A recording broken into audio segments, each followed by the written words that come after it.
Welcome to I news. Cyclone Ditwah సృష్టించిన భీభత్సంతో శ్రీలంక ప్రస్తుతం చరిత్రలో కని విని ఎరుగని వరదలు, మానవీయ సంక్షోభంతో పోరాడుతోంది. 1000 మందికి పైగా ప్రాణాలు కోల్పోగా లక్షలాది మంది ప్రజలు నిరాశ్రయులయ్యారు. ఇలాంటి క్లిష్ట సమయంలో పాకిస్తాన్ పంపిన సహాయ సామగ్రిపై కొలంబోలో ఒక పెద్ద వివాదం చెలరేగింది. మానవత్వ సహాయం పేరుతో పాకిస్తాన్ పెద్ద మొత్తంలో గడువు ముగిసిన వస్తువులను పంపిందనే ఆరోపణలు దేశంలో రాజకీయ, సామాజిక మాధ్యమాల్లో పెను దుమారం రేపుతున్నాయి. ఈ డబుల్ సంక్షోభంపై పూర్తి నివేదికను ఇప్పుడు చూద్దాం. సైక్లోన్ దిత్వా కారణంగా శ్రీలంకలో పరిస్థితులు అత్యంత భయంకరంగా మారాయి. ఇప్పటికే 1000కి పైగా మరణాలు నమోదవగా 370 మంది ప్రజలు ఇంకా గల్లంతయ్యారు. 11 లక్షలకు పైగా ప్రజలు ఈ విపత్తుతో తీవ్రంగా ప్రభావితమయ్యారు. దాదాపు 2 లక్షల మంది ప్రజలు ఆశ్రయాలకే పరిమితం కావాల్సిన పరిస్థితి ఏర్పడింది.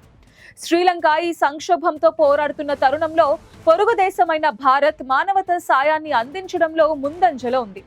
ఆపరేషన్ సాగర్ బంధు కింద భారత్ ఏకంగా 53 టన్నుల సహాయ సామగ్రిని పంపించింది.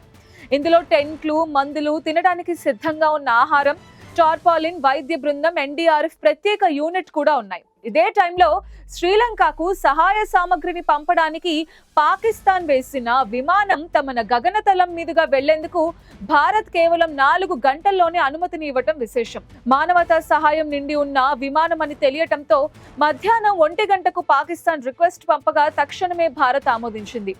ఓవర్ ఫ్లైట్ అంటే ఆ దేశంలో ల్యాండ్ కాకుండా దానిపై నుంచి వెళ్లటం. అయితే పాకిస్తాన్ పంపిన సహాయ సామగ్రిపై కొలంబోలో తీవ్ర వివాదం చెలరేగింది.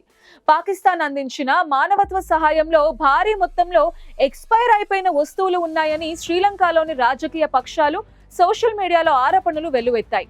విపక్ష నాయకులు, స్థానిక సంస్థలు ఒక కఠినమైన ప్రకటనను విడుదల చేస్తూ సహాయ సామగ్రిలో కొంత భాగం ఎక్స్పైర్ అయిందని, దీనిని పంపిణీ చేయడానికి ముందే తొలగించాల్సి వచ్చిందని ఆరోపించారు.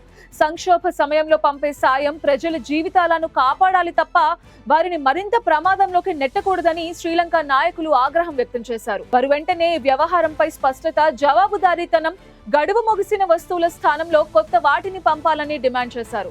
సోషల్ మీడియాలో #నెగ్లిజెన్స్ అనే హ్యాష్ ట్యాగ్ ట్రెండ్ అవుతూ ఈ ఘటన తీవ్ర విమర్శలకు దారితీసింది.